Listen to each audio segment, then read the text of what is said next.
ఆంధ్రప్రదేశ్ అసెంబ్లీలో హోంమంత్రి వంగలపూడి అనిత చేసిన కామెంట్స్ చాలా దుమారం రేపుతున్నాయి. సోషల్ మీడియాలో కొందరు కులం పేర్లు మార్చుకుంటున్నారు, మతం మార్చుకోవడం తెలుసు కానీ కులం పేరు మార్చడం ఏంటి అన్నట్టుగా ఆమె మాట్లాడారు. ఆ క్రమంలోనే కొందరు పేర్లను ఉదాహరించారు. వాళ్ళంతా ఇప్పుడు వంగలపూడి అనిత మీద ఎదురుదాడి చేస్తున్నారు. ఆంధ్ర పాడ్కాస్టర్ అనే పేరుతో సోషల్ మీడియా అకౌంట్లు నిర్వహించే కేసరి విజయ్ ఇప్పుడు నేరుగా వంగలపూడి అనితకి సవాల్ విసిరారు. తను సోషల్ మీడియా అకౌంట్లో ఏం పేరు పెట్టుకోవాలో, ఎలా పెట్టుకోవాలో, ఎంత పెట్టుకోవాలో మీరెట్టా డిసైడ్ చేస్తారు అన్నట్టుగా ఆయన నేరుగా సూటిగా ప్రశ్నించారు. అంతేకాకుండా తన వ్యాఖ్యల్లో ఎవరైనా నేతల్ని కానీ, ఏదైనా పార్టీని కానీ, లేదంటే ఏదైనా సందర్భాన్ని పురస్కరించుకుని కించపరిచే తీరులో ఉందా? ప్రజాస్వామ్యబద్ధంగా తను మాట్లాడుతుంటే, తను డేటాబేస్తో ఎనలిటిక్స్తో వాదిస్తుంటే సమాధానం చెప్పకుండా తన మీద నిందలేసే ప్రయత్నం ఏంటి, అది కూడా అసెంబ్లీ వేదికగా కామెంట్ చేయడం ఏంటి అంటూ వంగలపూడి అనితను సూటిగా ప్రశ్నించారు. కేవలం విజయ్ ఒకరే కాదు, చలపతి చౌదరి అనే పేరుతో సోషల్ మీడియా అకౌంట్లో ఉన్న వ్యక్తి కూడా తను కమ్మాయ్ కానీ వంగలపూడి అనిత అబద్ధం చెప్తున్నారు అన్నట్టుగా వాదిస్తున్నారు.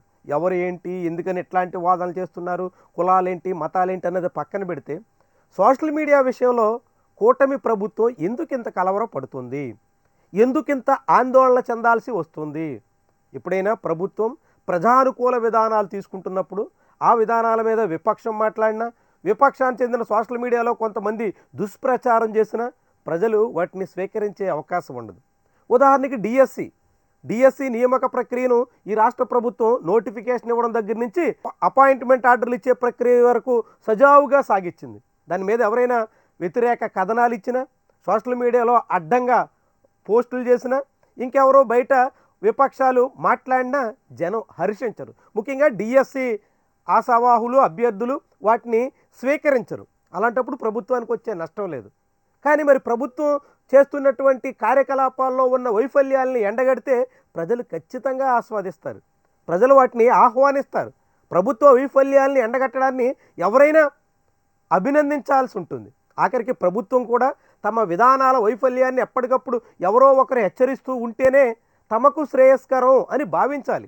ఎందుకంటే అసెంబ్లీలో ఎట్టాను విపక్షం లేదు, బయటైనా సోషల్ మీడియా ఇతర రకాలుగా ప్రజలు తమ అభిప్రాయాలను వ్యక్తం చేస్తుంటే వాటికి అనుగుణంగా తమ విధానాల్ని మలుచుకునే అవకాశం ఉంటుంది. కాబట్టి విమర్శల్ని స్వీకరించాలి అనే కోణంలో ప్రభుత్వం ఉండాలి. కానీ చంద్రబాబు ప్రభుత్వం అందుకు విరుద్ధంగా సాగుతున్నారు. ఎవరైనా ఎక్కడైనా విమర్శ చేస్తే, ఎవరైనా ఎక్కడైనా ప్రభుత్వ తీరును తప్పుపడితే, ఎవరైనా ఎప్పుడైనా ప్రభుత్వ విధాన వైఫల్యాన్ని ఎండగడితే సహించలేని పరిస్థితికి వచ్చేస్తున్నారా అనే సందేహం కలుగుతోంది. అందుకే ఇప్పుడు సోషల్ మీడియా అంటే ప్రభుత్వానికి వణుకు పుడుతుందా అనే అభిప్రాయం కలుగుతుంది. ఎందుకంటే ఈ సోషల్ మీడియా గురించి వంగలపూడి అనిత ఒక్కరే కాదు, అచ్చెన్నాయుడు నుంచి అనేక మంది మంత్రులు పదే పదే ఈ అంశాన్ని అసెంబ్లీలో ప్రస్తావిస్తున్నారు. ఇప్పుడు అసెంబ్లీ వేదికగానే హోంమంత్రి కొన్ని హ్యాండిల్స్ను ఉద్దేశించి చాలా తీవ్రమైనటువంటి వ్యాఖ్యలు చేశారు. వ్యాఖ్యలు చేసిన దానికి ఆధారాలు ఉన్నాయి అంటే అవేమీ కనిపించవు. నిరాధారమైనటువంటి నిందలు మోపేదానికి ఆమె ప్రయత్నం చేశారు. ఇట్లా రాష్ట్ర ప్రభుత్వం పదే పదే సోషల్ మీడియా విషయంలో ఎందుకింత రీతిలో రియాక్ట్ కావాల్సి వస్తుంది అనే అనుమానం చాలా మందిలో మొదలవుతుంది. వైఎస్ఆర్సీపీ అధికారంలో ఉన్నప్పుడు కూడా సోషల్ మీడియా ఉంది. సోషల్ మీడియాలో ప్రభుత్వానికి వ్యతిరేకంగా చాలా తీవ్రమైనటువంటి విమర్శలు వెల్లువెత్తాయి. విమర్శలే కాదు, అర్ధసత్యాలు, అసత్యాలు, పచ్చి అబద్ధాలు కూడా ప్రచారం సాగాయి. ఆఖరికి రాష్ట్ర ప్రభుత్వ పెద్దలే, ఇప్పుడు అధికారంలో ఉన్నటువంటి వాళ్ళే అప్పుల గురించి, ఇతర అనేక అంశాల గురించి జగన్ సర్కారు మీద చాలా తీవ్రమైనటువంటి అబద్ధాలని ప్రచారం చేసిన అనుభవం ఉంది. అయినా ఆ ప్రభుత్వం ఎప్పుడు సోషల్ మీడియా విషయంలో అసెంబ్లీ వేదికగా చర్చించి, అసెంబ్లీలోనే అలాంటి అంశాలని ప్రస్తావించి, అసెంబ్లీలోనే వాటి గురించి ఎక్కువ సమయాన్ని కేటాయించే స్థితికి మాత్రం వెళ్ళిన దాఖలాలు లేవు. అయినా జగన్మోహన్ రెడ్డి హయాంలో కూడా పలువురు సోషల్ మీడియా యాక్టివిస్టుల మీద కేసులు పెట్టారు, అరెస్టులు చేశారు, చాలా తీవ్రమైనటువంటి సెక్షన్లు పెట్టి ఇబ్బంది పెట్టే ప్రయత్నం చేశారు. ఇదంతా జరిగింది.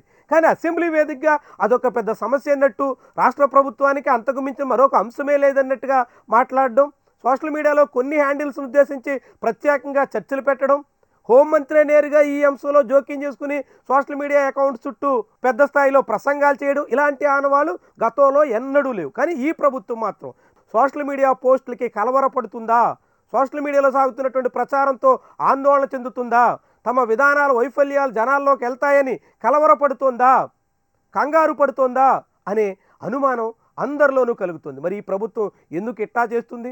ఉన్నవి లేనివి నేరుగా అసెంబ్లీ వేదిక మీదే చెప్పే ప్రయత్నం ఎందుకు చేస్తుంది? కొంతమందిని ఉద్దేశించి ఇలాంటి నిందా ప్రచారాలకి ఎందుకు పూనుకుంటోంది? ఇవన్నీ కూడా చాలా కీలకమైనటువంటి అంశాలు, ఆసక్తికరంగాను కూడా కనిపిస్తున్నటువంటి విషయాలు.